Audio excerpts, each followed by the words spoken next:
नमस्कार, मैं हूं संजय शर्मा। आप देख रहे हैं 4 PM न्यूज नेटवर्क। बात करेंगे आज प्रधानमंत्री नरेंद्र मोदी जी की। और मैं समझ नहीं पा रहा कि प्रधानमंत्री जी की बात उनके नेता समझने को तैयार नहीं है या प्रधानमंत्री जी समझाना नहीं चाहते।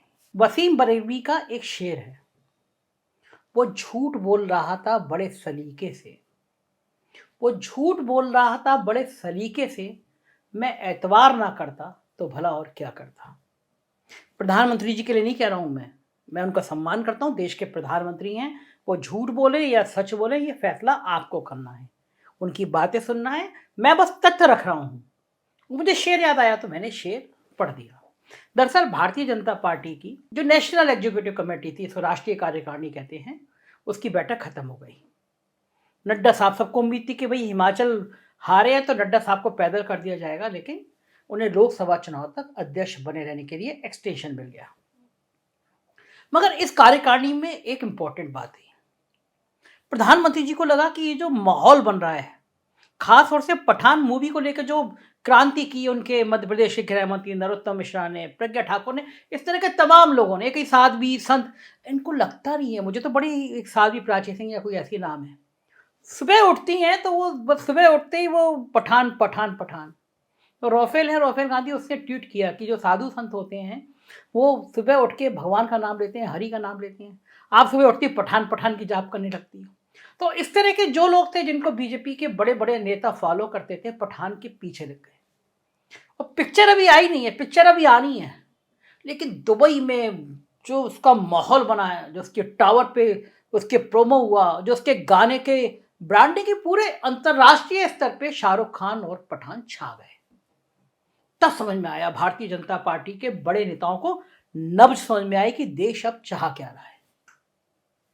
तो आज मैं बात करूंगा कि प्रधानमंत्री नरेंद्र मोदी जी को अपनी पार्टी के जनाधार को मुसलमानों तक एक्सटेंशन करने की क्या सोची, इसे आज के माहौल में समझना बहुत जरूरी हो जाता है। दरअसल मंगलवार को दिल्ली की कार्यकारिणी में बोलते हुए प्रधानमंत्री जी ने सबको हैरान कर दिया। चौंका तो देती हैं वो, कई बार चौंका देती हैं।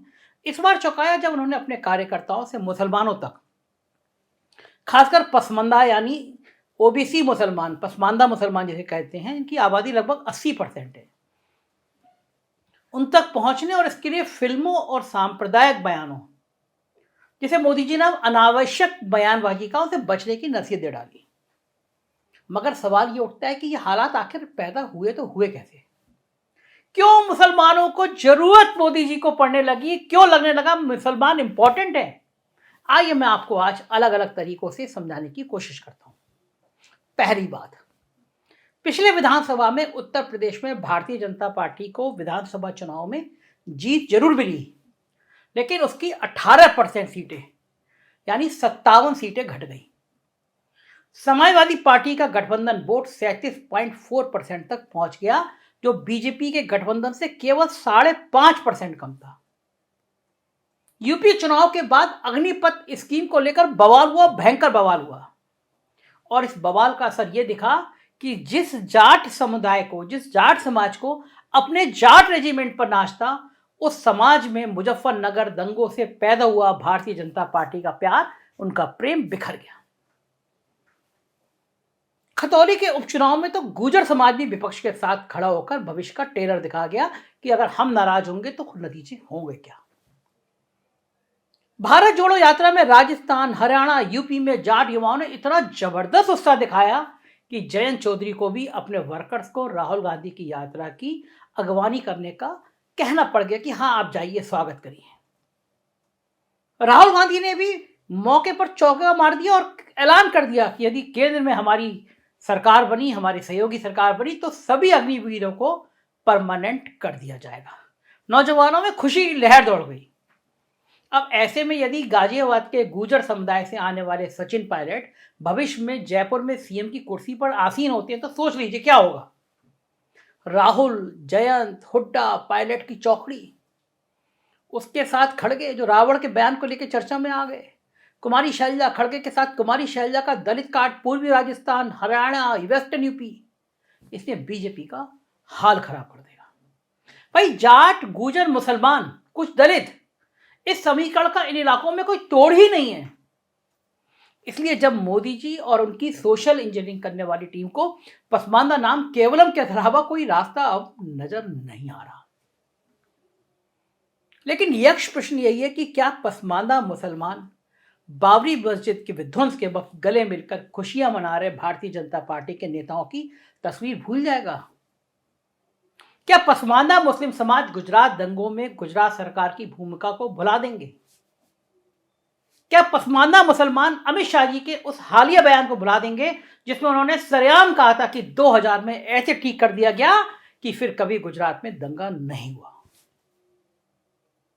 या फिर उनका यूपी चुनाव के वक्त का वो बयान कि यूपी वालों मुजफ्फरनगर भूल गए क्या? इस तरह के बयान ये सब भुला देंगे। साथ ही पसमानदा मोदी जी से ये भी जानना चाहेंगे कि वो सारी सलाह गिरिराज सिंह और नरोत्तम मिश्रा, प्रज्ञा ठाकुर टाइप के नेताओं को क्यों देते हैं? उनके खुद के बयान शाहीन बाग संयोग नहीं प्रयोग है। गुजरात का दंगा न्यूटन का तृतीय गति नियम का पालन था। दंगाइयों की पहचान कपड़ों से होती है। एक पार्टी सेकुलरिज्म के बुरके में छुप जाती है। इस तरह के तमाम बयान हैं, उन पर क्या प्रधानमंत्री जी ने कभी खेद व्यक्त किया है? नहीं किया है। धारदार चाकू रखने वाली, गांधी जी के खिलाफ अभद्र टिप्पणी करने वाली प्रज्ञा ठाकुर को दिल से माफ नहीं करने के बयान के बाद भी प्रधानमंत्री जी अपनी पार्टी में क्यों रखे हैं? उनको क्यों नहीं निकाला गया? अभी उन्होंने पठान पिक्चर को लेकर फिर कंट्रोवर्शियल बयान दिया। आज की तारीख में जाति जनगणना की आग भी बहुत तेजी से फैल रही है। पिछड़े वर्ग का वोटर सब एक बार फिर हिंदुत्व के कमंडल की जगह मंडल पकड़ने लगा है। इसकी संभावना लगातार बढ़ती जा रही है। दलितों के बीच लाभार्थी चेतना को खड़गे साहब बहुत बुरी तरह से खत्म करने पर आमादा है। ऐसा लगता है कि वो चाय वाले मोदी जी और उनकी नागपुर वाली मंडली जो अब दलितों के घर फोटो खिंचवाने के लिए खाना खाने जाती है तो उनके खाने के लिए चमचमाते बर्तन, खाना बनाने वाला, बिस्लरी की बोतल का इंतजाम भी प्रशासन करता है। यानी घर सिर्फ दलित का होता है, बाकी चीजें बाहर से एक्सपोर्ट करके आती हैं। खड़गे साहब लगता है इस बार वो उनको अपनी चाय पिलाकर ही मानेंगे। तो अब ऐसे में घट रहे दलित वोटर की भरपाई कहां से होगी? आप सोचिए कहां से आएंगे दलित वोटर?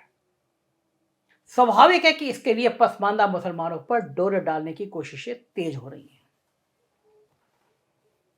मोटे तौर पर कहें तो चुनाव ड्यूटी में ईवीएम की कमान संभालने का जिम्मा सरकारी कर्मचारियों के पास होता है और उनकी पुरानी पेंशन व्यवस्था का बीजेपी पानी पी पी कर विरोध कर रही है।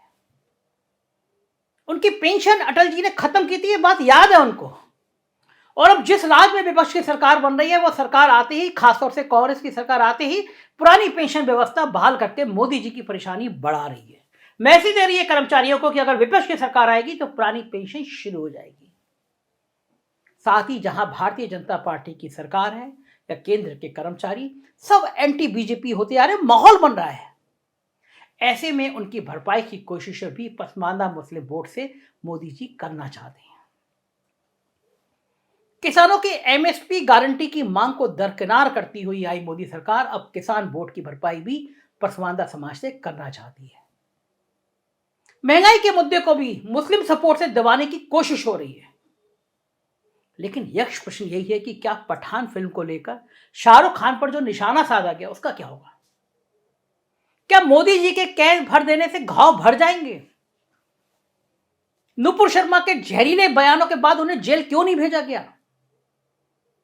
ये सब गंभीर से गंभीर सवाल पसमानदा मुसलमानों के सामने है। और सबसे बड़ा सवाल यह है कि जिस जाति जनगणना का भारतीय जनता पार्टी विरोध कर रही है वही जाति जनगणना पसमानदा मुसलमानों की भी सबसे बड़ी मांग है। इसलिए मोदी जी के ऊपर से पॉलिश की कोशिशों का बहुत ज्यादा नतीजा निकलता हुआ दिख नहीं रहा है।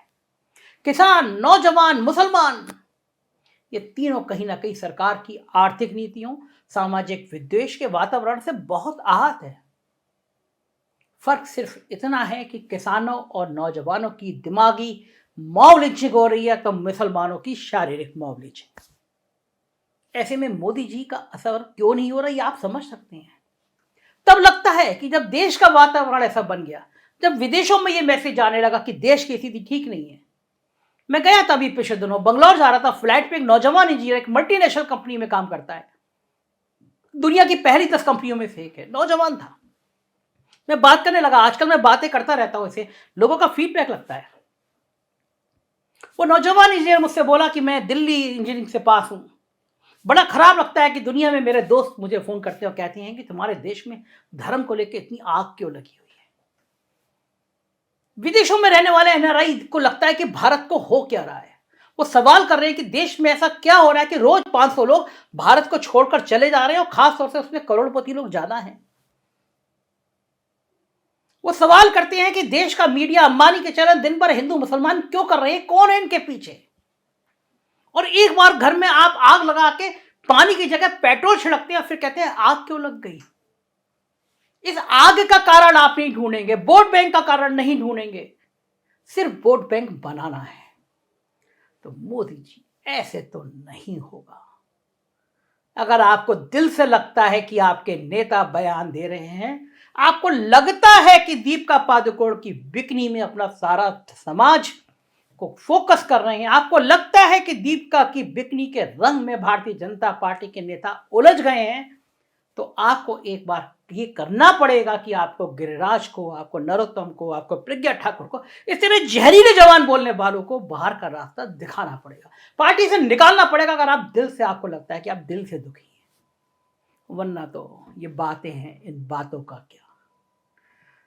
ऐसी बातों की सच्चाई बताता रहेगा 4PM, देखते रहिए। यही वो चैनल है जो ईमानदारी से आपकी अपनी बात कहेगा।